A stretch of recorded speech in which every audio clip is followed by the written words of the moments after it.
Good morning, students. Today we're going to start with the new chapter of History, Class 10th, Print Culture and Modern World.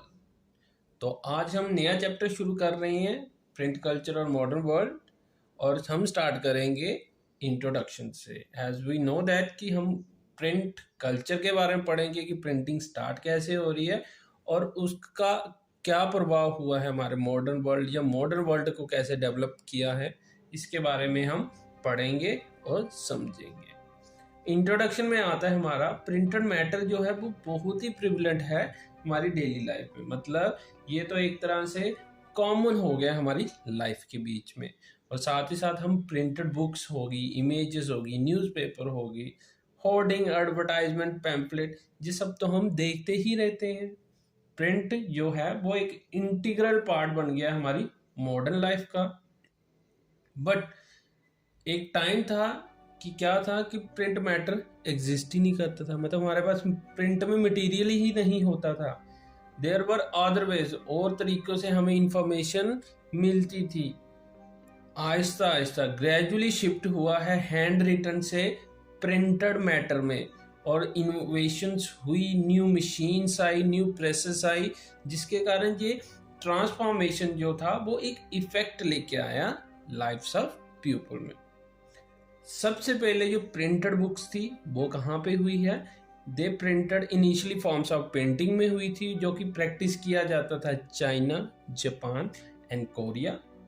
और inked wooden blocks से शुरू हुआ था, जिसमें क्या किया जाता था, अल्फाबेट को कर्व्ड आउट निकाल के जब बना के किया जाता था, और वो कौन करते थे? वो आर्टिस्ट करते थे। और वो रब करते थे किसके अंगेंस्ट? पेपर के अंगेंस्ट रब भी करते थे। पेपर क्या थे?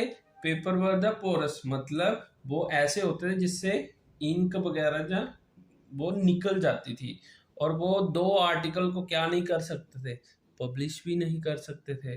कि प्रिंट साइट जो थी वो एक तरफ से गीली होती थी, और वो अकॉर्डिंग बुक होती है, बॉक्स बुक होती है, वो वैसी रहती थी। मतलब वो फोल्डिंग करके उन्होंने बनाई होती थी ना। इन 16th सेंचुरी आते आते चाइना में क्या हुआ कि चाइना पहली कंट्री बन गई जिसमें प्रिंटेड मैटर, जो कि एक लार्ज स्केल में बहुत बड़ी मात्रा में उन्होंने बनाना शुरू किया।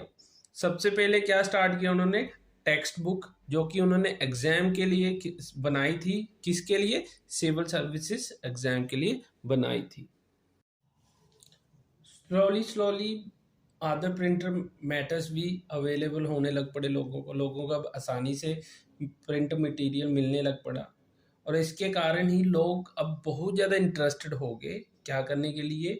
Reading fictional stories, poetries, plays, autobiography और इसी से सिमिलर। साथ ही साथ क्या हुआ कि जो ट्रेड इंफॉर्मेशन है अब वो प्रिंटेड फॉर्म में भी अवेलेबल होने लग पड़ी, जिसके कारण बहुत सारे ट्रेडर क्या करने लग पड़े? उस इंफॉर्मेशन का इस्तेमाल करने लग पड़े। साथ ही साथ पॉपुलेशन इंक्रीज हो रही थी, बढ़ रही थी, और new types of printed matter, मतलब नए तरीके से नई किताबें, नया कुछ पढ़ने के लिए लोगों का भी इंटरेस्ट, डिमांड जो थी वो बढ़ रही थी। और साथ ही साथ जो पब्लिशर थे वो पब्लिश कर रहे थे बहुत फास्ट, ज़्यादा से ज़्यादा वो पब्लिश कर रहे थे, जिसके कारण वेस्टर्न टेक्निक्स और प्रेसेस इंट्रोड्यूस होगी, स्टार्ट होगी कहाँ पे? चाइना में। क्यों? क्योंकि जो न्यू रीडिंग क्लास थी, जो नए लोग थे वो क्या कर रहे थे? वो डिमांड कर रहे थे। और ये सब कब हो रहा था? 19th सेंचुरी में। और one of the most famous Hume's जो प्रिंट हुई थी वो शंघाई में हुई थी। ह्यूम्स क्या होती हैं? ह्यूम्स जब आप कुछ गुनगुनाते हो, जैसे समथिंग लाइक दैट, कुछ भी पोइम हो सकती है, कोई सॉन्ग हो सकता है, तो वहाँ पे सबसे पहले क्या न्यू प्रिंट जो हुआ था वो शंघाई में, और वहाँ की सबसे फेमस ह्यूम्स रिकॉर्ड प्रिंट की गई थी। नेक्स्ट है हमारा print in Japan. Print was introduced in Japan around 760-780 AD, और किया किसने था ये? बाय चाइनीज बुद्धिस्ट मिशनरीज ने जो गए थे वहां पे, उन्होंने इंट्रोड्यूस किया था। प्रिंटेड एडी 868 थी, और सबसे पहले क्या था वहां पे?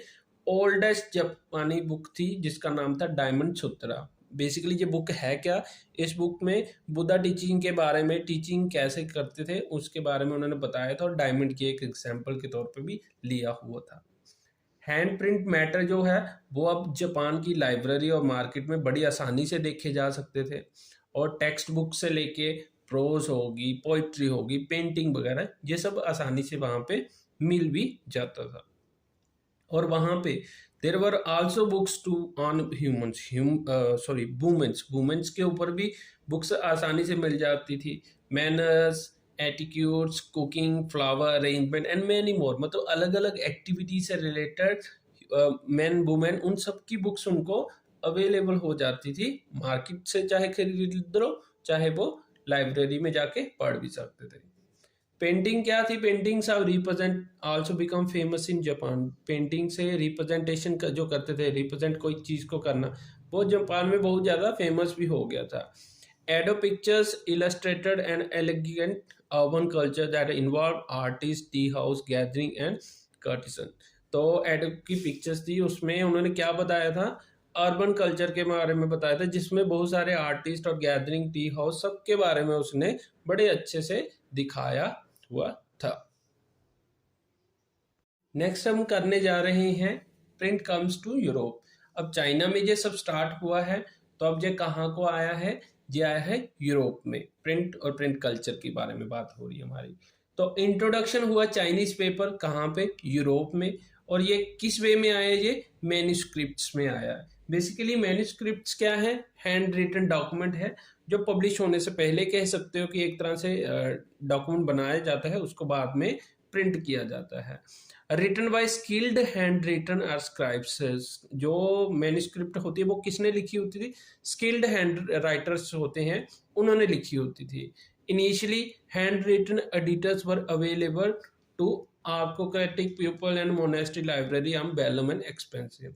कहने का मतलब ये है, जो शुरुआत में जो हाथों से लिख के बनाते थे वो सिर्फ किन लोगों के लिए? जो सोसाइटी के हाई क्लास लोग थे, और जहाँ फिर कह सकते हो कि जो पढ़ाई से रिलेटेड मॉन्क्स, मोन्टेस्ट्री वगैरह से, उनसे वो लोग ज़्यादा इन लोगों का उन्हीं के पास इनका मतलब यूज़ करने के काम आते थे। और वो खर्चा भी बहुत था, मतलब एक तो वो होता किस पे था? एनिमल स्किन, वैल्यू मतलब एनिमल स्किन में होता था, और साथ में बहुत ही खर्चीला था। With coming of paper many manuscripts were being made and export. तो क्या हुआ? जैसे ही पेपर आ गया तो बहुत से मैन्युस्क्रिप्ट, हैंड रिटन डॉक्यूमेंट क्या हो गए? बनाए गए और एक्सपोर्ट भी किए गए। और बहुत सारे स्क्राइब्स वगैरह थे। स्क्राइब्स क्या होती हैं? Copies of manuscript. इन्होंने क्या किया? इनमें लोगों को रोजगार मिलने लग पड़ा। और पहले ये थे, ये किनके पास होते थे? ये वेल्थियर एम्प्लॉयर, जो लोग पैसे वाले थे उनके लिए काम करते थे। बट अब ये किसके लिए काम कर रही हैं? ये अब बुक सेलर्स के लिए भी काम कर रहे हैं। मैन्युस्क्रिप्ट के कुछ डिसएडवांटेज भी थे। क्या थे डिसएडवांटेज? डिसएडवांटेज ये थे कि कॉपी वाज एक्सपेंसिव, कॉपी करना बहुत ही एक्सपेंसिव था, और साथ ही साथ टाइम कंज्यूमिंग भी था, और इसके लिए बहुत ही हार्ड वर्क चाहिए। मतलब ये एक लेबरियस वर्क है। लेबरियस वर्क मतलब उसमें बहुत सारा टाइम और एफर्ट लगता था। और ये डॉक्यूमेंट क्या थे? डिफिकल्ट थे हैंडल करना, और इनको बढ़िया कैरी करना बड़ा मुश्किल हो जाता है, जिसका मतलब ये इजली फ्रेगाइल है, मतलब बड़े आसानी से ये डैमेज या ब्रोकन भी हो जाते थे। और साथ ही साथ डिमांड किसकी? बुक्स की डिमांड बहुत बढ़ रही थी। और मैन्युस्क्रिप्ट्स क्या थे? इनएफिशिएंट थे इन सब रिक्वेस्ट या इन सब डिमांड्स को फुलफिल करने में। इन 1295 में क्या हुआ? मार्को पोलो एक ग्रेट एक्सपोर्टर था, और उसने इंट्रोड्यूस किया वुड ब्लॉक, जो कि प्रिंटिंग कहाँ होते थे? इटली में स्टार्ट हुए। फ्रॉम इटली ये एकदम से स्प्रेड हो गया पूरे वर्ल्ड में, मतलब various parts of the world ये स्प्रेड हो गया। और सून क्या होगी, वुड ब्लॉक पेंटिंग जो बड़ी आसानी से वाइडली यूज्ड क्या करने के काम आती थी, प्रिंट बुक्स करने के काम आती थी, टेक्सटाइल, प्ले कार्ड और पिक्चर्स और मच मोर, ये सब पे वहाँ पे काम आती थी, इसमें उसको बहुत बेनिफिट हुआ। अब इसी के आगे है हमारा Gutenberg and printing press. Gutenberg कौन था, वो एक लार्ज फार्म पे पैदा हुआ था और साथ ही साथ उसने वाइन वगैरह और ओलिवल प्रेसेस देखी थी। और वो एक क्या था, एक मास्टर था, गोल्डस्मिथ, मतलब एक सुनहरा था और उसमें मास्टरी थी उसके काम में। साथ ही साथ वो एक्सपर्ट था क्या बनाने में, लीड बनाने में, जो कि ट्रिंकल्स होते हैं ज्वेलरी वगैरह, बट जिसकी ज़्यादा कीमत नहीं होती थी, बट उस काम में वो एक्सपर्ट था। गुटनबर्ग ने क्या किया, उसने अपनी नॉलेज को अप्लाई किया क्या बनाने में, प्रिंटिंग प्रेस बनाने में। और उसने ओलाइव प्रेसेस फाउंड की और बेस मॉडल क्या रखा उसका, प्रिंटिंग प्रेस का, जिसके कारण जो भी मोल्ड क्या है, लिक्विड होता है, बनाते थे, उसको यूज करता था वो क्या करने के लिए, अल्फाबेट को कास्ट करने के लिए, छापने के लिए। इन 1448 गुटनबर्ग ने क्या किया, पहली बुक प्रेस में की, जिसका क्या नाम था, it was the Bible. Publisher ने पब्लिश की कितनी कॉपी, 180 कॉपी उसने पब्लिश की। और कितने देर में की ये, 3 सालों में की। और उसके बाद उसने हाई स्पीड प्रोडक्शन स्टार्ट कर दी और क्या साथ ही साथ में लेके आया, वो स्टैंडर्ड भी लेके आया। ग्रेजुअली क्या हुआ कि मोर डेवलप्ड प्रिंटिंग प्रेस हो रही हैं जैसे आज के टाइम में, और बहुत सारी किताबें भी पब्लिश हो रही हैं। बट ये जो ट्रांजेक्शन है, मतलब चेंज जो आया है हैंड प्रिंटिंग से ऑटोमेटिक प्रिंटिंग से, ये क्या है, एक प्रिंट रेवोल्यूशन है। जो प्रिंटिंग प्रेस थी वो इंट्रोड्यूस एकदम से स्टॉप नहीं हुआ हैंड राइटिंग, मतलब जब प्रिंटिंग प्रेस आई थी तो क्या हैंड प्रिंटिंग जो थी, हाथों से जो कब बनाते थे, क्या वो एकदम से बंद हो गया, नहीं। बहुत से मेटल कास्ट थे जो डिजाइन ही ऐसे तरीके से किए जाते थे, वो हैंड रिटन स्टाइल होती थी। और बुक्स जो भी मीडिया में प्रिंट होती है उसका एक बॉर्डर डिजाइन होता है, वो कौन चूज करता है, वो रीडर की चॉइस हो सकती है। So next is print revolution and its impact. Print revolution ने एक बहुत बड़ा चेंज लेके आया था। प्रिंट मैटर जो थे अब वो ब्रॉड किए, उन्होंने लेके आए हैं पीपल की लाइफ में, बड़ा सारा चेंजेस आए हैं। बहुत सारे लोग जो कि पहले रिलीजियस या एकेडमिक पॉइंट ऑफ व्यू से देखा जाए, उनको रिस्ट्रिक्शंस थी, उनके पास कंटेंट नहीं होता था। न्यू आइडियोलॉजी, नई सोच आ गई, नए थॉट्स आ गए और उनको एक नॉलेज भी मिला, और उसी के साथ एक नया कल्चर भी बनना शुरू हो गया। A new reading public. Before process of printing press, अगर प्रिंटिंग प्रेस से पहले की बात करें, रीडिंग तो रिस्ट्रिक्टेड थी, बहुत लिमिटेड पॉपुलेशन ही क्या कर सकती थी, रीड कर सकती थी। क्योंकि एक तो बुक्स वर एक्सपेंसिव, किताबें बहुत महंगी थी, और not produced in large number, वो किताबें जो थी वो एक क्वांटिटी बहुत कम में होती थी, उनकी प्रोडक्शन ही नहीं हो पाती थी, जिसके कारण ऑर्डिनरी पीपल को उन किताबों को पढ़ने का एक्सेस ही नहीं होता था, क्योंकि कॉस्टली है तो ऑब्वियसली वो खरीद ही नहीं सकते थे। और before print culture there resided a oral culture. अगर प्रिंट कल्चर से की बात करें तो उससे पहले ओरल कल्चर चलता था, जिसमें इंफॉर्मेशन क्या की जाती थी, पास्ट की जाती थी generation to generation by orally, सिर्फ ओरल ही बताया जाता था। जहाँ सेक्रेट हमारे स्पेशल या इम्पोर्टेंट टेक्स्ट जो भी होंगे वो ओरली ही रीड आउट किए जाते थे, बताए जाते थे, लोगों को पढ़ के बताए जाते थे ओरली, मतलब। बट उसका रिटन फॉर्म नहीं होता था, प्ले परफॉर्म होते थे, फोक स्टोरीज बताई जाती थी, रिसाइट की जाती थी, सिर्फ सुनाई जाती थी, कोई रिटन फॉर्म में था नहीं। बट जैसे ही प्रिंट कल्चर आया उसने इसको रिप्लेस करना शुरू कर दिया। Even after printing press process, जबकि प्रिंटिंग प्रेस प्रोसेस शुरू होगी, किताबें सस्ती होगी, चीप होगी, और वो अब लार्ज नंबर में अवेलेबल भी होना शुरू होगी, but many could not read, बहुत से तो उनको पढ़ ही नहीं सकते थे। और एक बहुत बड़ा जो लार्ज सेक्शन था यूरोपियन सोसाइटी का, वो क्या थे, इलिटरेट थे, अनपढ़ थे वो। और बुक्स जो कि फोक टेल्स होगी, कहानियां होगी, और साथ ही साथ जो गाथाएं होती हैं वो प्रिंट होना शुरू हो गई। और उसके साथ ही साथ उन्होंने बहुत ब्यूटीफुल सुंदर सुंदर पिक्चर्स भी लगा दी, ताकि उनको समझाने में क्या रहे, आसानी रहे। और उसको बाद में गैदरिंग, गांव, टाउन, कस्बे वगैरह में वहां पे रीड आउट किया जाता था, लोगों को बताया जाता था, समझाया जाता था। ग्रेजुअली इसी के साथ ही साथ स्लोली स्लोली क्या हुआ, किताबें चीप होगी, सस्ती होगी, और लोगों ने भी पढ़ना शुरू कर दिया, उन्होंने सीखना शुरू कर दिया, जिसके कारण आहिस्ता आहिस्ता ओरल कल्चर क्या हो गया, निकल गया, और रीडिंग कल्चर आ गया, जिससे किताबें पढ़ना लोगों के लिए आसान भी हो गया और नॉलेज भी मिलने लग पड़ी। ओरल कल्चर के जाते ही तो एक और आ गया रिलीजियस डिबेट और फियर ऑफ प्रिंट। तो क्या हुआ, रिलीजियस डिबेट शुरू हो गई और डर लगने लग पड़ा प्रिंट का। क्या हुआ, ओरल कल्चर, ज्यादातर रिलीजियस फेथ होते हैं, नॉर्म्स होते हैं, वो कैसे जाती थी, पास ऑन कैसे हो रहे थे, ओरली होते थे एक जनरेशन से दूसरी जनरेशन। और वो बिलीव करते थे कि जो रिलीजियस अथॉरिटी ने कहा है वैसा ही मानना पड़ेगा। और बहुत से लोग तब क्या नहीं थे, पढ़े लिखे नहीं थे, जिसके कारण वो स्पिरिचुअल सेक्रेट टेक्स्ट जहाँ भी जो भी उनके रिलीजियस होते थे उनको नहीं समझ सकते थे, उनको जो बताया जाता था वही उनके लिए अंडरस्टैंडिंग होती थी। और इसी के साथ एक और केस बनने लग पड़ा। क्या हुआ, स्प्रेड जब हुआ प्रिंट कल्चर और बहुत से लोग अब पढ़ सकते हैं, अब वो इंटरप्रेट मतलब अब चीजों को एक्सप्लेन कर सकते हैं अपने वे में। तो उन्होंने क्या किया, उन्होंने पब्लिश कर दिया अपने व्यूज और स्प्रेड किए उनको, क्राउड को मतलब लोगों को बताया और उनको समझाया, मनवा भी लिया एक तरह से। और ओल्ड जो नॉर्म्स थे, प्रथाएं थी, उनको चेंज करने में, उनको निकालने में हेल्पफुल किया।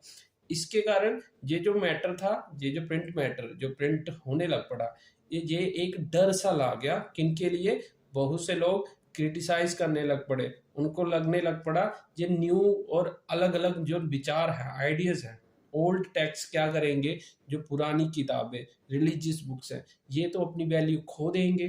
तो इसके कारण क्या होगा, इर रिलीजियस हो जाएंगे, मतलब जो धार्मिक लोग हैं वो अधार्मिक हो जाएंगे, और विद्रोही रिवलियस आइडिया जो हैं वो बढ़ना शुरू हो जाएंगे। इसके कारण बहुत सारी रिस्ट्रिक्शंस भी लगने लग पड़ी कि वो क्या प्रिंट कर सकते हैं, क्या प्रिंट नहीं कर सकते हैं। इसी के साथ मार्टिन लूथर, मार्टिन लूथर कौन थे, मार्टिन लूथर थे एक रिलीजियस रिफॉर्मर जिन्होंने रिलीजियस रिफॉर्म लाया था।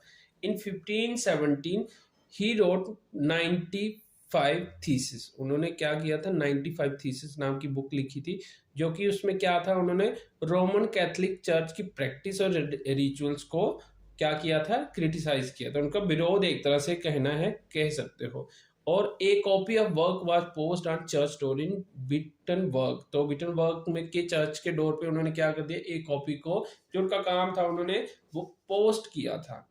और सुन क्या हुआ, वो मार्टिन लूथर का जो वर्क था वो जैसे जंगल की आग फैलती है वैसे फैल गया। और उसके साथ ही साथ वो कितनी कॉपी उसकी पहले ही हफ्ते में सेल हुई, 5000 के अराउंड कॉपीज सेल होगी।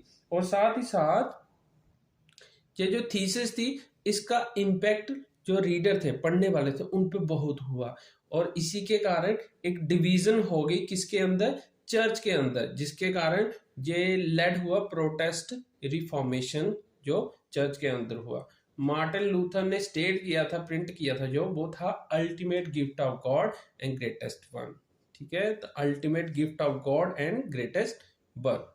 इसके साथ ही साथ एक आ गया प्रिंट एंड डिसेंट। प्रिंट मतलब क्या, प्रिंट हो रहा है, और उसके डिसेंट मतलब उसके खिलाफ जो जा रहे हैं, जो उसको विद्रोह टाइप कह सकते हो। इजली अवेलेबल प्रिंट मैटर क्या हुआ, बहुत सारा इम्पैक्ट हुआ लोगों के आइडिया, सोच पे कह सकते हो, थॉट्स पे भी।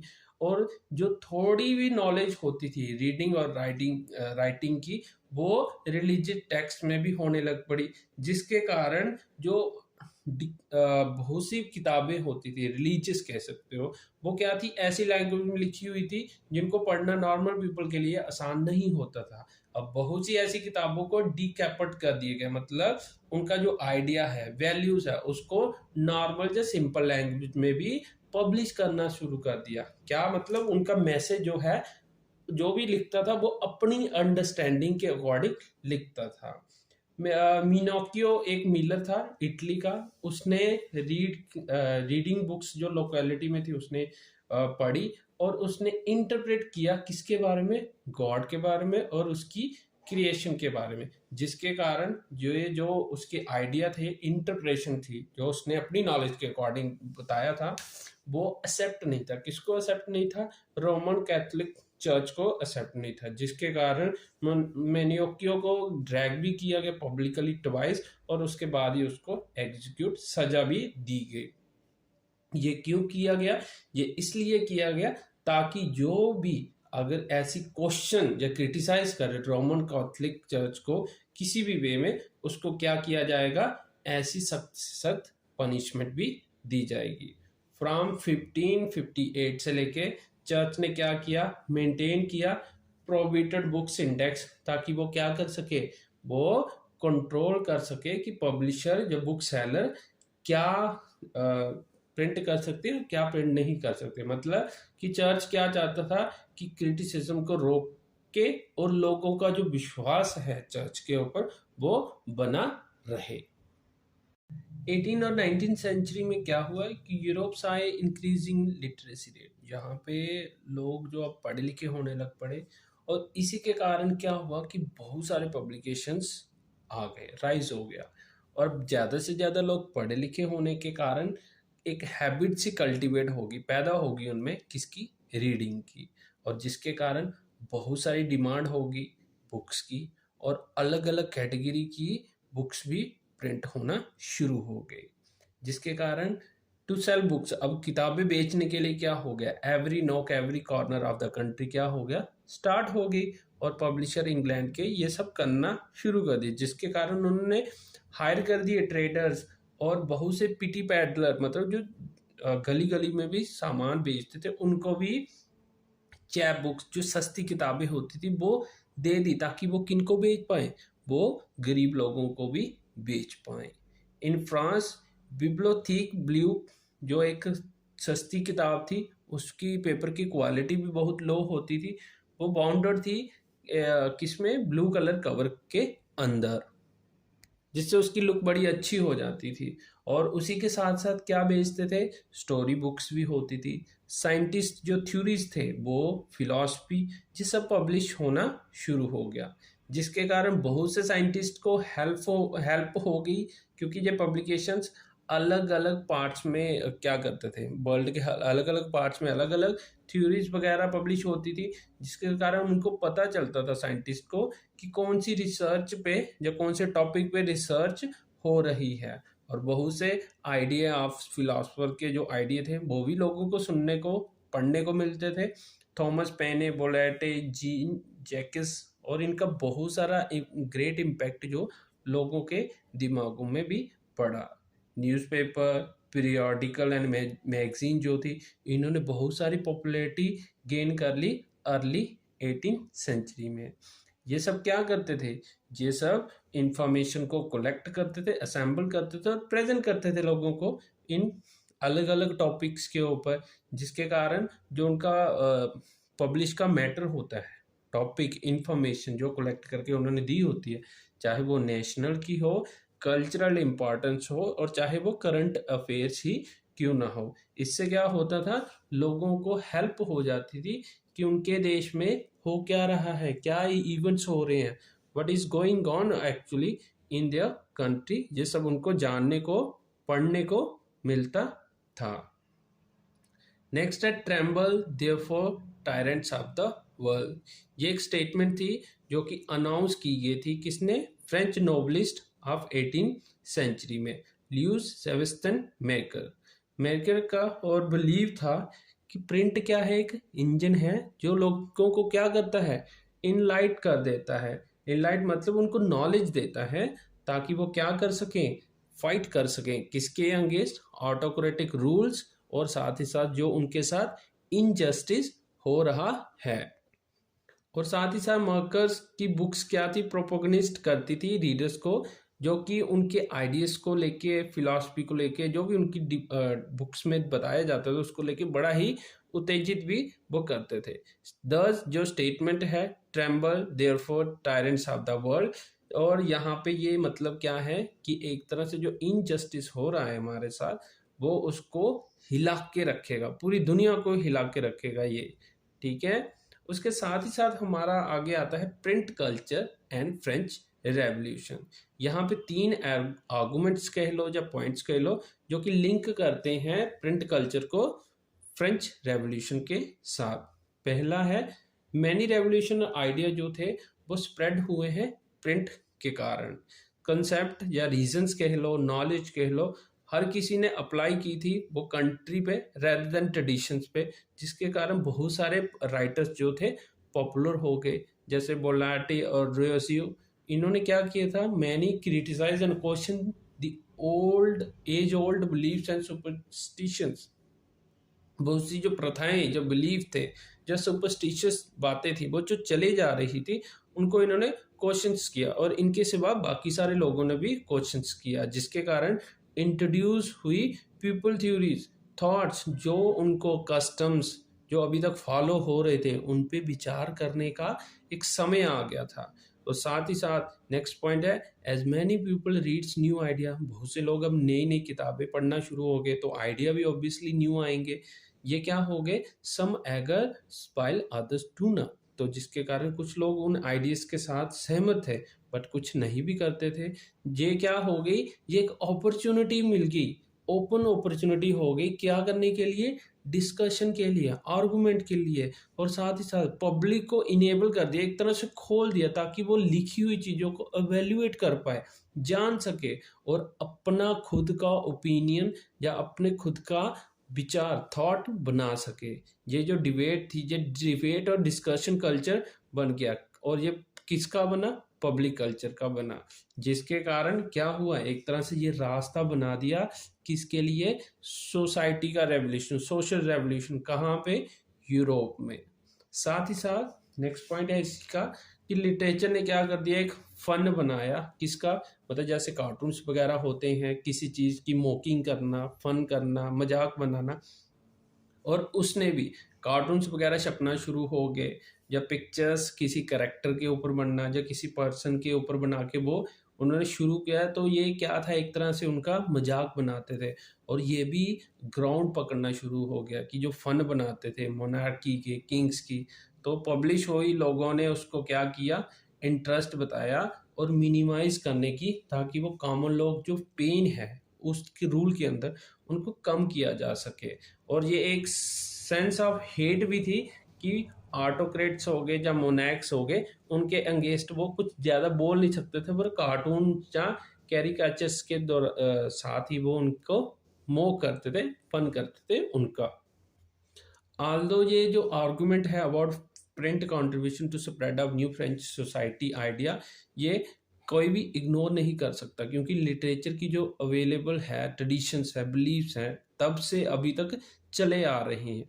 और ये जो प्रिंट कंट्रीब्यूशन है ये इनकरेज करता है किसका, एक मैसेज ही देता है गुड का, the message of good according to their understanding. उनकी अंडरस्टैंडिंग क्या थी कि people read both type of ideas and accept and reject them, कि आइडिया क्या था कि आइडिया उनको दो, जो सही है वो एक्सेप्ट करें, और चाहे उनको नहीं पसंद आए तो वो रिजेक्ट भी कर सकते हैं। So we can say that print culture did not directly influence the people, directly तो नहीं कह सकते हैं, बट उन्होंने क्या किया, एक आइडियाज जिसके कारण उन्होंने अपने खुद के ओपिनियन बनाना शुरू कर दिए, ये उनको एक ओपन कर दिया, बड़े खुले तरीके से उनके आगे रख दिया। 19th सेंचुरी में प्रिंट कल्चर ने सबसे ज़्यादा जो इम्पैक्ट किया वो है चिल्ड्रन, वुमेन एंड वर्कर्स, और उसी के साथ थोड़ी सी फर्दर इनोवेशंस भी हुई थी इनमें। So let's start with the children. Children के लिए क्या हुआ था कि books for children become prominent in society. Society में सबसे ज़्यादा इंपॉर्टेंस एक तरह से दी जा रही थी, वो थी बच्चों की किताबों के लिए। क्यों? क्योंकि प्राइमरी एजुकेशन एक तरह से कंपलसरी होती है, और बुक्स जो चिल्ड्रन की, वो बच्चों की मार्केट में बहुत सारी आ गई थी।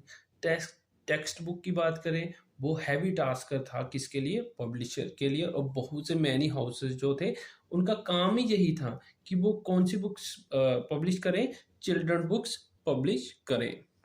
और ये जो पब्लिशर्स होते थे ये क्या करते थे, चाहे स्टोरीज हो, चाहे फोक टाल्स हो, कहानियां होती हैं जो नॉर्मल लोगों द्वारा लिखी गई होती हैं, उनको री रिटन करें, ताकि वो क्या हो, ये चिल्ड्रन जो होते हैं इनके जो माइंड होते हैं बहुत ही इनोसेंट होते हैं, उनको जो सूट करे, उनकी लैंग्वेज जो उनको सूट करे, उस वे में उनको लिखा जाता था। वैसे ही ग्रिम ब्रदर्स से उन्होंने बहुत साल क्या किया है, इन्हीं सब अकाउंट्स को कलेक्ट किया, कंपाइल किया, चाहे वो पीजन से लिया हो, चाहे विलेज ओल्डरमैन से हो, उन्होंने फाइनली उसको पब्लिश किया 1812 में।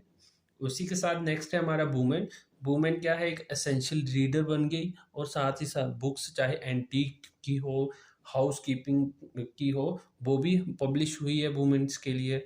और वुमेन्स ने क्या किया, ये भी देखा साथ ही साथ कि बहुत सी 19th सेंचुरी में उन्होंने अपनी एक जगह भी बना ली, चाहे जैन ऑस्टन हो, ब्रोंटी सिस्टर्स हो, जॉर्ज इलॉट हो, ये एक प्रोमिनेंट नेम थे उस 19th सेंचुरी में जिन्होंने नॉवेल्स वगैरह लिखे हैं। ये नॉवेल्स जो थे उन्होंने क्या किया था, अलग अलग टाइप की वुमेन्स को पोर्ट्रेट किया था। एक पर्सन जो अपना खुद का ओपिनियन बना सके, उसकी एक स्ट्रॉन्ग विल हो, और एक इन्फ्लुएंसिंग पर्सनैलिटी हो, जो कि वो होती है। अब वर्कर की जब बात करते हैं तो वर्कर जो था एक इंटरेस्टेड रीडर था इसमें, और वो भी कुछ नया या नई नॉलेज को सीखना भी, लर्न करना चाहता था। बहुत से जो वर्कर थे वो ज़्यादातर कौन थे, लोअर मिडिल क्लास पीपल होते थे, या फिर आर्टिस्ट होते थे, जो क्या करते थे, किताबें रेंट पे लेते थे लाइब्रेरी से, और अपने आप को एजुकेट करते थे। पर फ्रॉम मिड 19th सेंचुरी में क्या हुआ, वर्किंग आवर क्या होने लग पड़े, शॉर्टर होने लग पड़े, और वर्कर अपने आप को, अपनी जो व्यूज हैं उनको एक्सप्रेस करना, या अपने थॉट्स को एक्सप्रेस करना कैसे करते थे, वो बाय राइटिंग ही करते थे अपने आप को एक्सप्रेस। और इसी के साथ हमारा ये जो फर्दर इनोवेशन भी आया है प्रिंट रेवोल्यूशन का, जो कि है रिचर्ड एम हॉय इंट्रोड्यूस किया एक पावर ड्रिवन सिलिंड्रिकल प्रेस, जिसमें क्या था कि वो 8000, फिर से रिपीट कर रहा हूँ, 8000 शीट्स पर आवर वो क्या की जा सकती थी, वहां पे प्रिंट की जा सकती थी, जो कि उस टाइम पे एक बहुत ही फास्ट वर्किंग प्रेस कह सकते हो। ऑफसेट प्रेस भी डेवलप्ड हुई, जो कि 19th सेंचुरी में थी, और उसमें अलग तरह से 6 कलर के प्रिंट हो सकते थे। इन 1920 में क्या हुआ, एक चीप सीरीज स्टार्ट होगी जिसका नाम था शेलिंग सीरीज, वो भी पब्लिश हुई, और जिसमें बहुत सारे फेमस वर्क थे वो उसमें डाले गए थे। डस्ट कवर हो, जैकेट कवर हो, ये भी इंट्रोड्यूस हुए हैं 20th सेंचुरी में। ये कुछ इनोवेशंस थी जो कि इस दौरान हुए थे। नेक्स्ट है हमारा India and the world of print, manuscript before the age of print. हमारे यहाँ पे क्या होता था कि प्रिंट से पहले हम कैसे काम करते थे, या किस तरह से ये चीज़ें प्रिंट वगैरह रखा होता था हमारे पास। हमारे ओरल ट्रेडिशन तो था ही था, बट हमारे पास जो सेक्रेट टेक्स्ट थे वो कैसे संभाल के रखे थे। Preserving information through manuscript, manuscript के द्वारा हमारे यहाँ पे एंशियंट प्रैक्टिस इंडिया में चली जा रही थी, और यहाँ पे बहुत सी अलग अलग लैंग्वेज में क्या उनको लिख के रखा जाता था, चाहे संस्कृत की बात करें, अरेबिक, पर्शियन, और चाहे ही लोकल लैंग्वेज में क्यों ना हो। मैन्युस्क्रिप्ट जो ज़्यादातर कहाँ पे किए जाते थे, पाम लीव्स पे किए जाते थे, हैंडमेड पेपर पे भी किए जाते थे। वो क्या किए जाते थे, चाहे तो वो press between cover, wooden cover के बीच में रखे जाए, ताकि वो इन्फॉर्मेशन क्या रहे, इन्फॉर्मेशन सेफ रहे। मैन्युस्क्रिप्ट का एक था कि वो बहुत ही फ्रेगाइल थे, मतलब बड़ी आसानी से ख़राब होने वाले थे, चाहे वो एक जगह से दूसरी जगह लेके जाना थोड़ा वुडन ब्लॉक से इजी था, बट चैलेंज था कि उनको हैंडल कैसे किया जाए, उनको रखा लंबे समय के लिए कैसे रखा जाए। तो उसी के साथ साथ print comes to India, print की जो रेवोल्यूशन अब पूरे दुनिया में हो रहा है, तो यहाँ पे भी आना शुरू हो गया। तो सबसे पहली प्रिंटिंग प्रेस गोवा में शुरू हुई थी, और वो पुर्तगास मिशनरीज थे, उन्होंने लेके आई थी। इन 1579 में सबसे पहली तमिल बुक जो पब्लिश हुई थी, और इन 1710 में फर्स्ट मलयालम बुक जो पब्लिश की गई थी वो थे कैथोलिक प्रीस्ट ने की थी। James Augustus Hicky began editing a weekly magazine जो कि बंगाल गजट था, वो 1780 में हुई थी। मैगजीन में क्या पब्लिकली डिक्लेयर किया गया था, और वो क्या थी, किसी के इन्फ्लुएंस नहीं थी, मतलब वो इंफॉर्मेशन बिल्कुल सही देने में सक्षम थे। मैगजीन में क्या होता था, मैगजीन में इंफॉर्मेशन होती थी, किसके बारे में इंफॉर्मेशन होती थी, ट्रेड के बारे में इंफॉर्मेशन होती थी, सेल्स के बारे में, और पूरी इंफॉर्मेशन एडवर्टाइजमेंट और जिस स्लेवरी बिजनेस जो इंडिया में था उसकी भी इंफॉर्मेशन कवर करते थे।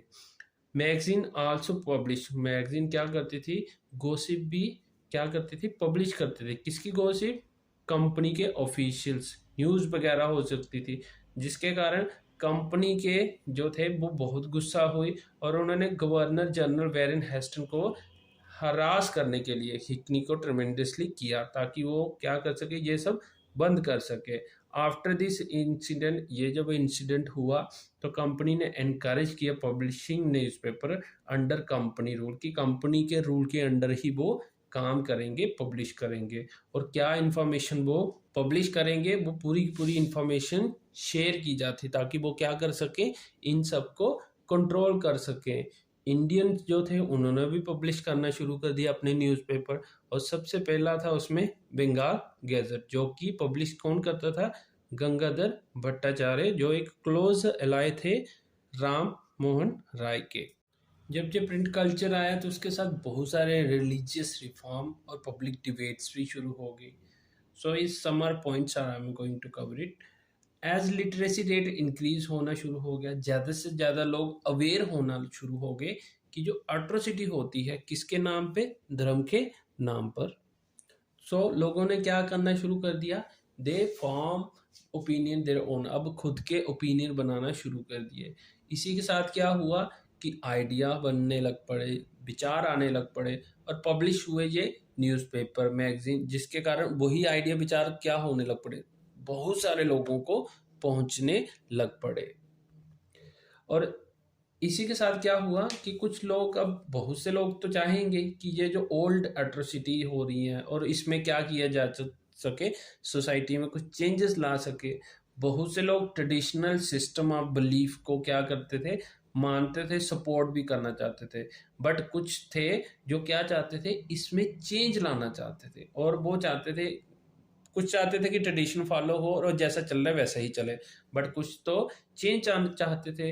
प्रिंट क्या बन गया, एक एसेंशियल सोर्स बन गया, कि ताकि वो कैरी कर सके आइडियाज और थॉट को, और लार्ज नंबर को वो क्या हो पाए, मिल पाए। इससे क्या होगा कि लोग अपनी व्यू बनाएंगे, चाहे वो एक्सेप्ट करे या रिजेक्ट करे आर्गुमेंट को, वो क्या रहेगी, उनकी खुद की अंडरस्टैंडिंग रहेगी। To reach more comprehensive society, बहुत सी ऐसी सोसाइटी थी, उन्होंने लोगों तक पहुंचने के लिए, चाहे वो रिलीजियस रिफॉर्मर राजा राम मोहन राय, उन्होंने क्या शुरू कर दिया, संबंध कौमुदी, जो कि फ्रॉम 1820 में स्टार्ट किया, और उसी का कॉन्ट्रैक्ट हिज आइडिया था, वो हिंदू ऑर्थोडॉक्स पब्लिश किया समाचार चंद्रिका। टू पर्शियन न्यूज़पेपर थे, जमाए जहान नामा और शमशुल अकबर, जो कि पब्लिश हुए थे। एक गुजराती न्यूज़पेपर था जो उन्होंने पब्लिश करना शुरू किया, बॉम्बे समाचार। इसके कारण क्या हुआ कि कॉलोनियल रूल में एक डर सा बैठा रहा, कि कन्वर्जन का जो डर था वो बैठा रहा। उल्मा डिसाइड किया कि वो भी पब्लिश करेंगे अपनी होली स्क्रिप्चर को, और उन्होंने ट्रांसलेट किया लोकल लैंग्वेज में, ताकि वो अपने पीपल की फेथ को प्रमोट कर सके। देवबंद सेमिनार क्या ने उन्होंने इशू शुरू कर दिए फतवा, ताकि वो प्रमोट करे इस्लामिक डॉक्ट्रिन को, और उसका मतलब एजुकेट लोगों को, ताकि वो अपने आप को हर किसी की एवरीडे लाइफ में उनको कंडक्ट करवा सके, कैसे वो चलता है। ठीक है। हिंदू लिटरेचर ने भी इनकरेज किया, किसके द्वारा, प्रिंट द्वारा, कि रामचरितमानस तुलसीदास की जो थी वो पब्लिश हुई कलकत्ता में 1810 को। पब्लिश हाउस जैसे नवल किशोर प्रेस थे, उन्होंने लखनऊ में, और श्री वेंकटेश्वर प्रेस इन मुंबई, उन्होंने बहुत से क्या किए, रिलीजियस टेक्स्ट को प्रिंट किया, चाहे वो टेल्स इन लोकल लैंग्वेज में हो। और ताकि क्यों किया, क्योंकि ये सब जो लोग हैं वो हर कोई पढ़ सके और समझ सके, और अगर जिसको नहीं पढ़ने आता है लोग उसको आसानी से सुना सके लोगों को भी, और उनके ज्ञान को पा सके। अब ये जो रिलीजियस रिफॉर्म और पब्लिक डिबेट्स हुई थी, इसने क्या किया, एक न्यू फॉर्म ऑफ पब्लिकेशन को भी अराइज कर दिया। अब अलग अलग लिटरेचर क्या हो रही थी, पब्लिश हो रही थी, जिसके कारण जो सेवरियल रीडर्स थे वो भी बढ़ रहे थे। अब different people had different demands, हर लोगों की अलग अलग डिमांड होती थी, जिसके कारण राइटिंग स्टाइल्स भी क्या हो गए, वेरियस हो गए। पीपल जो थे वो, कुछ लोग नॉवेल्स पढ़ना ज़्यादा पसंद करते थे, जो कि रिफ्लेक्ट करते थे ऑर्डिनरी लाइफ को, ऑर्डिनरी पीपल लाइफ को रिफ्लेक्ट करते थे। पीपल रीडिंग भी उनको करते ताकि वो क्या कर सके, अपने आप को रिलेट कर सके इन स्टोरीज को। और विजुअल पेंटिंग जैसे बहुत पॉपुलर थी, calendar, picture of god goddess adorn people walls, चाहे वो गरीब हो चाहे वो अमीर हो, हर कोई क्या, कैलेंडर हो गया, भगवान की तस्वीरें वगैरह लगाना तो पसंद करते ही थे। और ये सब जब हो रहा था तो बहुत सारे लोगों को रोजगार मिलने लग पड़ा। बहुत से लोग अब फोटो डिपिकिंग, एक नया सोशल और कल्चरल लाइफ बन गई कि लोगों को क्या करते थे, वो प्रिंट करते थे, लोग अब काम करते हैं प्रिंटिंग में। और ये जब प्रिंटिंग होना शुरू होगी, बहुत से लोगों की जो व्यूज हैं वो सोसाइटी में चेंज होने लग पड़े, और वो अपने फ्यूचर को क्या देखने लग पड़े, एक बेहतर फ्यूचर देखना शुरू कर दिया।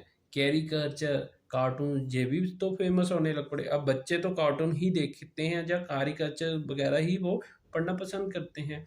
एडिटर्स जो थे वो समटाइम क्या करते थे, अगर स्ट्रॉन्ग मैसेज देना हो तो वो क्या, इन्हीं सब चीज़ों का इस्तेमाल भी करते थे। अगर कोई आर्गूमेंट है, कोई थॉट है, कोई सोशल हो, पॉलिटिकल हो, रिलीजियस इश्यूज हो, तो वो भी यही लोग फॉलो करते थे या इसका एक वे ले लेते थे ताकि वो अपने मैसेज को डिलीवर कर पाए।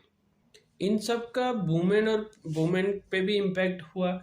वुमेन क्या हुई कि वुमेन को सिग्निफिकेंटली इन्फ्लुएंस हुआ ये प्रिंट कल्चर का, जैसे ही ओपन हुए, क्योंकि स्कूल अब न्यू थॉट्स है, आइडियाज आ रहे हैं, तो वुमेन के लिए स्कूल खुलना शुरू हो गए।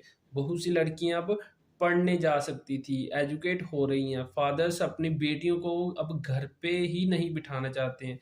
जर्नल्स, मैगजीन पब्लिश हो रहे थे जिसमें अटैच किया जा रहा था कि जो वुमेन है वो घर पे नहीं, उनको भी क्या करना चाहिए, पहले जो एनकरेज किया जाता है, पीपल पहले क्या चाहते थे कि वो वुमेन्स को एजुकेट नहीं करना चाहते थे। हिंदू थॉट कि education would lead woman to widow, तो हिंदू सोचते थे कि अगर पढ़ाया लिखाया तो वो विधवा अगर हो जाए तो वो क्या करेंगे। मुस्लिम फेयर करते थे कि ये लेडीज होती है करप्ट हो जाएंगी क्योंकि वो उर्दू रोमांस वगैरह पढ़ेंगी। बट स्टिल बहुत सी वुमेन मैनेज कर पाई क्या करने के लिए, लर्न टू रीड और right themselves in the confine of their home, घर से वो बाहर आके पढ़ सके, लिख सके।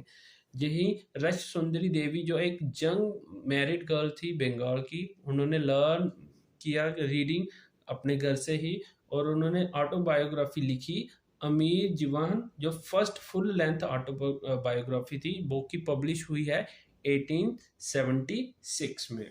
ग्रेजुअली स्लोली स्लोली होता गया कि वुमेन्स भी अब अपने राइट्स के लिए, अपने हक के लिए, अगर उनके साथ इनजस्टिस हो रहा है तो उसके अगेंस्ट खड़ी हुई है, और उन्होंने हर सिचुएशन में पाया है, मतलब अपने फेस किया है, चाहे वो अपने ही लोगों के साथ क्यों ना लड़ रही हो।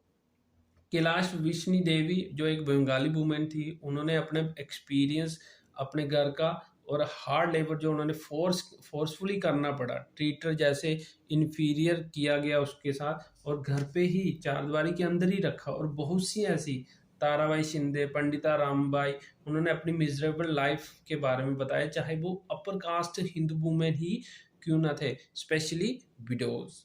हिंदू लिटरेचर गेन हुई पॉपुलैरिटी फ्रॉम 1870, और बहुत सी मैगजीन, जर्नल्स, न्यूज़पेपर पब्लिश करती थी इश्यूज जो कि इम्पोर्टेंस, जैसे widows remarriage, widows life, women education, national movement, इन सब के बारे में।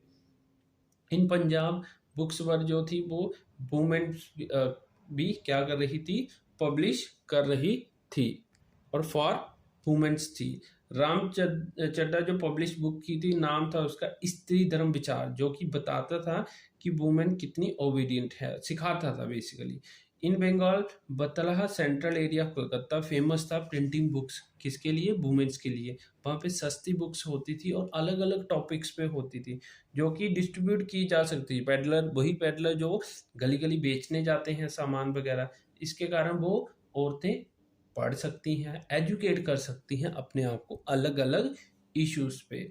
अब ये प्रिंट वुमेन के ऊपर जैसे इम्पैक्ट किया है, वैसे ही पुअर पीपल भी होते हैं, उनको भी इम्पैक्ट किया। प्रिंट ने क्या चेंज लाया, हर सेक्टर ऑफ सोसाइटी में चेंज लाया।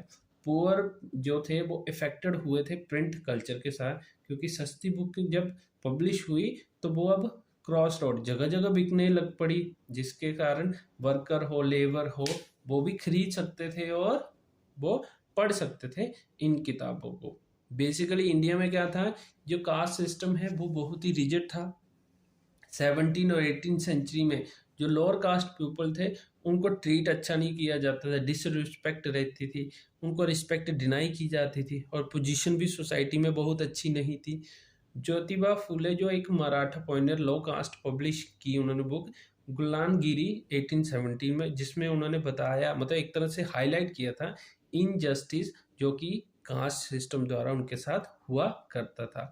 Are Ambedkar, E V Ramaswamy Naicker also wrote about caste system के बारे में उन्होंने भी लिखा, और उन्होंने बहुत से लोगों के रेड बाय लॉट पेपर, वो किताबें बहुत सारे लोगों ने पढ़ी, जिसके कारण एक लाइट पड़ी है लोगों के कि जो लोग इग्नोर हो गए हैं एजेस से, उनको कैसे वापस एक मेन वर्क में लेके आया जा सके। मिल वर्कर हो, लेबरर हो, वो भी अपने आप को एंगेज कर रहे थे रीडिंग, लर्निंग, ताकि वो अपनी फीलिंग्स को, अपने एक्सपीरियंस को क्या कर सके, एक्सप्रेस कर सके। कश्तीबा एक कानपुर वर्कर थी जिन्होंने पब्लिश की छोटे और बड़े का क्या, छोटे और बड़े का सवाल, वेयर, जहाँ पे उन्होंने क्या डिफाइन किया था कि अपर और लोअर कास्ट पीपल के बारे में, और वो कैसे एक्सप्लॉइट करते हैं, चाहे वो इंडस्ट्रीज में हो चाहे वो फैक्ट्रीज में हो। एक मिल वर्कर जिसका नाम था सुदर्शन, उसने बहुत सी पोइम्स लिखी और इन पोइम में उन्होंने कलेक्शन और पब्लिश करी थी सच्ची कविताएं, मतलब एक तरह से ट्रू कवि जो उन्होंने अपने आप को बताया है, और उसमें उन्होंने अपनी जीवन के बारे में मेरे ख्याल से बताया होगा। मैनी रिफॉर्मर्स थे, नेशनलिस्ट थे, उन्होंने हेल्प किया किनको, हेल्प किया वर्कर को, ताकि वो सेटअप कर सके लाइब्रेरी और एजुकेट कर सके अपने आप को। This was hoping to help them get rid of drinking habit, और साथ ही साथ एक तरह से ये हेल्प करे कि ताकि जो उनको गंदी आदतें हैं ड्रिंकिंग की हैबिट्स, वो भी उनकी छूट जाए। अब इतने सारे डेवलपमेंट हुए हैं, प्रिंट कल्चर ने चेंजेस लाए हैं, तो अब क्या आ गया है, print and censorship. During early years of East India Company rule, तो it was not much concern about circulation and print matter control. उनके लिए ज़्यादा कंसर्न की बात नहीं थी कि क्या सर्कुलेशन हो रहा है, क्या प्रिंट मैटर में, उनको कंट्रोल करने की ज़्यादा ज़रूरत नहीं पड़ी। बट जैसे ही कंपनी ऑफिशियल्स कंसर्न्ड होने लग पड़े, क्योंकि बहुत से इंग्लिश मैन क्या थे, हैप्पी नहीं थे, खुश नहीं थे कंपनी के रूल के साथ, और उनको लगता था कि उनकी पावर्स को क्या मिसयूज हो रहा है और ओप्रेस हो रहा है। कंपनी को लगा कि उनकी जो मोनोपोली है इंडिया में वो खत्म हो जाएगी, और क्रिटिसिज्म जो इंग्लैंड गवर्नमेंट का है वो बढ़ रहा है। उन्होंने स्टेप्स लिए ताकि वो क्या कर सके, इन सबको कंट्रोल कर सके, क्या जो पब्लिश हो रहा है किसके लिए, बाय इंग्लिश में। कलकत्ता सुप्रीम कोर्ट ने पास किए कुछ रेगुलेशन ताकि वो फ्रीडम जो है प्रेस के ऊपर, उसको कंट्रोल कर सके। आफ्टर प्रेशराइजेशन हुआ अमेरिकन न्यूज़पेपर और इंग्लिश एडिटर से, तो 1835 में कुछ प्रेस जो लॉ थे वो रिवाइज किए गए। गवर्नर जनरल जो बेंटिक थे, थॉमसन मैकले, उन्होंने कॉलोनियल अफेशन को क्या किया, फॉर्मुलेट किए कुछ नए रूल्स, और थोड़ी फ्रीडम दे दी किसको, प्रिंट को, प्रेस को फ्रीडम भी दे दी। But after 1857 strict restrictions impose कर दी गई प्रेस के ऊपर, और पब्लिशन जो थे, जो एक नेशनल मैसेज जो लोग उनकी न्यूज़ को पढ़ के इन्फ्लुएंस करते थे लार्ज स्केल में, उन पे बहुत सारी रिस्ट्रिक्शंस लगा दी गई। 1817 में क्या हुआ, फेरेंकल प्रेस एक्ट पास हुआ, जिसमें गवर्नमेंट ने क्या किया कि क्या पब्लिश हो सकता है और क्या नहीं होना चाहिए, उस पर कंट्रोल किया जा सके। कंपनी क्या करती थी, कीप करती थी, ट्रैक रिकॉर्ड को बनाए रखती थी प्रिंट मैटर पे, और अगर कोई भी कंपनी रूल के अगेंस्ट फॉलो हो तो उसको पब्लिशर को वार्निंग भी दी जाती थी। अगर वो फिर भी कंटिन्यू करता है तो कंपनी उसकी पूरी प्रॉपर्टी को क्या कर सकता है, अपने अंडर ले सकता है और उसका पूरा बिजनेस शट डाउन कर सकता था। बट कंपनी ऑफिशियल ऐसे स्टिंग एक्शंस भी लेते थे, बट जो नेशनल मूवमेंट थे वो कभी स्लो डाउन नहीं हुए। रिस्ट्रिक्शंस से क्या हुआ, ये जो फाइट थी कंपनी रूल के अगेंस्ट, ये और ज़्यादा फ्यूल करने लग पड़ी, मतलब फ्यूल, आग में घी डालने के बराबर का काम कर रही थी। एग्जाम्पल चाहे बाल गंगाधर तिलक की केसरी थी, उसके एक्ट जो क्रियोलिटी पंजाब रेवोल्यूशन के अगेंस्ट हुई थी, उसके कारण उनको प्रिजन भी 1908 में किया गया था। That's all in this chapter. So I hope you understand well. आप लोगों को ये समझ में आया होगा, और आपने अगर एक बार उसको गो थ्रू कर लोगे तो ये और ज़्यादा अच्छे से समझ में आ जाएगा। Thank you all.